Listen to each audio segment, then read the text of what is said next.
दिल्ली में यमुना नदी के कछार पर जहाँ भी ज़मीन खाली है उसमें खेती होती है, पुश्तों के भीतर और पुश्तों के बाहर भी। साहिबी नदी के आसपास के खेतों में गेहूं, ज्वार, बाजरा, सरसों की और धान की खेती होती है, जबकि यमुना के कछार में साग सब्जी और फूलों की। हम मदनपुर खादर के उदाहरण से यमुना कछार की खेती का एक अनुमान लगा सकते हैं। मदनपुर खादर ओखला बैराज के नीचे वाली यमुना के पश्चिमी कछार का एक भाग है। इस कछार में लहसुन, प्याज, मिर्च, पालक, बथुआ, धनिया, गोभी, सलगम, सेम, चुकंदर, चौलाई, मूली, मटर, बोकला के पौधे जगह जगह भरपूर मात्रा में दिखाई देते हैं। इसमें खेती करने वाले लोग वे लोग नहीं हैं जिनकी ये ज़मीनें हैं, यानी खेतों के मालिक और हैं और किसानी करने वाले लोग दूसरे हैं। ये लोग किराए पर ज़मीन लेकर इसमें साग सब्जी उपजाते हैं और इसे बाज़ार में बेचते हैं। बाज़ार में बेचने का मतलब यह नहीं है कि ये लोग सब्जी मंडी में लेकर सब्जी जाते हैं। कुछ लोग ऐसा भी करते हैं, लेकिन ज़्यादातर लोग अपने खेत या घर पर आए व्यवसायी को ही सब्जी बेचते हैं। ये किसान केवल सब्जी व्यवसाय के सहारे अपनी ज़िंदगी नहीं चलाते, ये पशु पंछी भी पालते हैं। गाय, भैंस, बकरी, बत्तख, मुर्गी आदि आदि।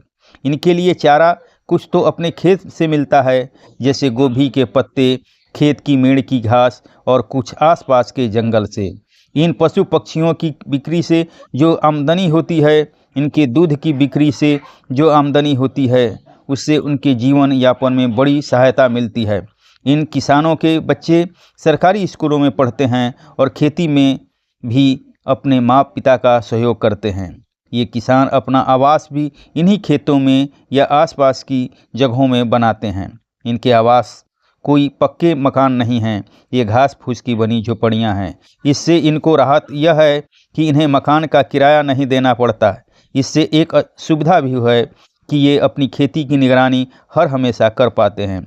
इन खेतों की जुताई या तो ट्रैक्टर से होती है या कुदाल से कुड़ाई करके ही काम चला लिया जाता है। ये ट्रैक्टर आमतौर पर किराए पर लिए जाते हैं। खेतों की सिंचाई के लिए किराए पर पानी लिया जाता है। यह पानी यमुना नदी का पानी नहीं होता है। यमुना में पानी है भी कहाँ।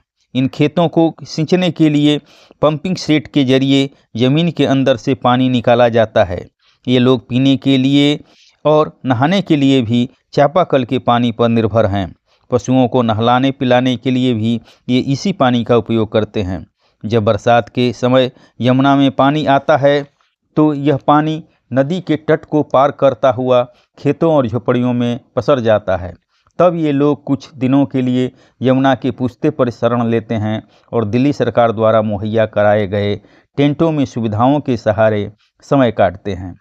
जब यमुना अपना पानी समेटती है तो ये लोग पुनः अपनी झुग्गी झोपड़ियों में वापस आ जाते हैं।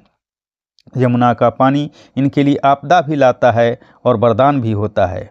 बाढ़ का पानी खेतों में पसरकर खेतों की उर्वरा शक्ति बढ़ा जाता है। ये किसान अपने पशुओं के गोबर और खेत के डंठलों का उपयोग खाद के रूप में भी करते हैं और जलावन के रूप में भी। ये किसान दिल्ली शहर के मूलवासी नहीं हैं, बल्कि रोजी रोटी की तलाश में आए बिहार, उत्तर प्रदेश, झारखंड या देश के किसी अन्य राज्य से आए लोग हैं, जिन्हें इस शहर में कोई काम नहीं मिला तो इसी काम में लग गए हैं।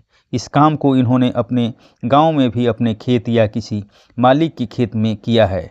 इससे ये खेती करने का हुनर जानते हैं। इस शहर में उनका पारंपरिक ज्ञान इन्हें आजीविका उपलब्ध कराने में मददगार बन गया है।